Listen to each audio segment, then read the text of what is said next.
during the vetting process that he was working as a foreign agent for Turkey and getting paid a lot for it during the campaign? Look, I do think you're right. It should have come up in the vetting process, and particularly today during the press briefing when, Spicer was asked the question about you had the transition attorney who was informed about this, and instead of addressing that, why didn't that information get disseminated to Trump himself or someone in the hiring process?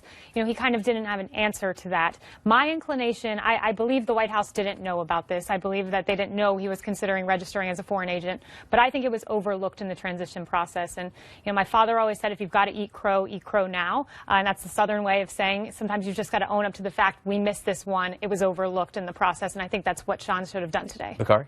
Well, that's not true, because the White House did know about it, and specifically the Vice President knew about it, because if I'm not mistaken, Elijah Cummings actually sent a letter directly to the Vice President of the United States during the transition process, letting him know that there were relationships between Michael Flynn and Turkey. And so when we're talking about what the White House knew and when they knew it, which is a famous phrase from before I was born, if I may say, I do think that the ineptitude of the transition is something we keep coming back to. It's something that we talked about in the first segment. It's something we'll talk about now, and it's something we'll talk about in the future. But the Vice President never got that specifically, and that letter, by the way, was sent the day he was hired, so it never made it into the Vice President. Well, I mean, the fact that the Vice President, during a transition period, never got a letter that informed him from a ranking member of a House committee that there were nefarious relationships, or at least relationships he should be aware of, just shows the flaws in the transition process. And I think that's all I'm saying. I'm saying that this transition process did not live up to the standards.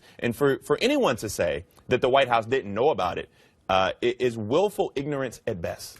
So, Kirsten, I want to talk about another series of data points that we got over the last 48 hours as people are looking at and going, that's odd. So Nigel Farage, from Great Britain, who is friends with Donald Trump and was pushing the Brexit, met with Julian Assange of WikiLeaks, walked into the Ecuadorian embassy in London, had a meeting with Julian Assange of WikiLeaks. WikiLeaks, as we know, released all that stuff hacked during the election.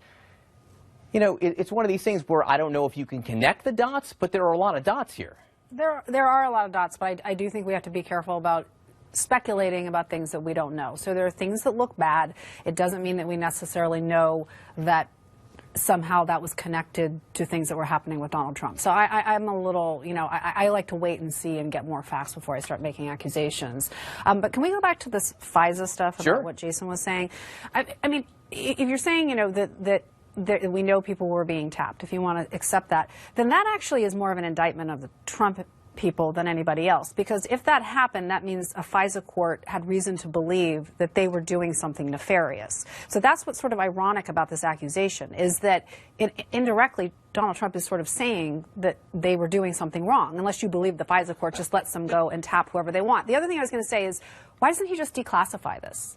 I mean, if this is true, why doesn't he just declassify all the information around it and release it and let everybody see it? Yes, push back on that and say that we saw with this previous administration so many aspects of the federal government becoming politicized, whether it's the IRS targeting people. Certainly, the folks in the Clinton campaign would take issue with the way that the certain aspects of law enforcement was run, particularly during past year. I think Bakari would probably agree with me on that one. That's the height of irony for you to invoke Director Comey in your defense. But look, I think the fact that we've seen so much of this happen before, I mean, we don't know the details on it. Clearly, it was rejected one time, it was gone with another time. But all this really is a big chase down the rabbit hole to try to essentially smear the president and say that there's some sort of foreign involvement that made him win, when the fact of the matter was he ran a better campaign. Again, the president may have dug this rabbit hole himself with that tweet last week. We will find out a lot more over the next 8 days. They were tapping we know it from the New York Times. I mean, they were recording conversations. They were recording someone else's conversations. We don't know who is in. We don't know why yet. The United States did not tap Donald Trump. And if you can't say that, then that's the ultimate rabbit hole that's being chased. All right, guys.